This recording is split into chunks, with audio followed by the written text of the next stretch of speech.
About a year ago, February, couldn't swallow very well, having trouble swallowing, having trouble keeping food down. All of a sudden, I just had to stop eating because I couldn't function anymore. And that's when we decided we need to do something about it. Did the test and came back stage 3 cancer of the esophagus. You always think you're healthy and everything's fine.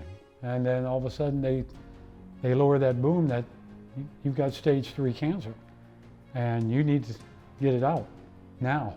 We went to see Dr. Scoma, but he said there's only one man, this is all he does, and you need to see him, Dr. DuCoin at Tampa General. Once we made the decision that Tampa General was going to do the surgery, they made it pretty simple. We drove over, checked in the hotel, got to the hospital, and I was in their hands.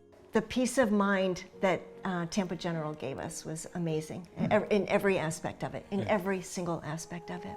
He told me I might be in there 2 months. I told him I was going to be there 10 days. On the 10th day, he came in and said, "You know what day it is?" I said, "It's day 10. He goes, "Go home." I can do everything I did before surgery. I got my hands in dirt again, and I'm moving plants again, and I'm mowing grass again, and I'm trimming hedges again. It shines again. Well, I didn't know how well my singing voice was, but yeah, I do sing. And then after surgery, I didn't know whether I was going to be able to sing or not.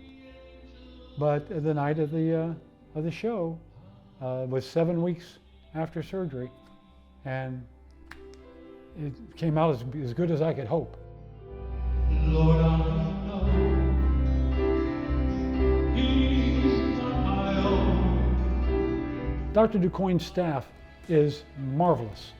I mean, they take you and they engulf you with love and kindness, and that's I can't say enough. I was in God's hands, and I was in their hands. They did a great job. Great job.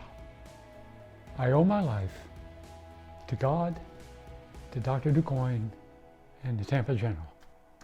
And I can't thank them enough. And there's nothing I could do to thank them enough.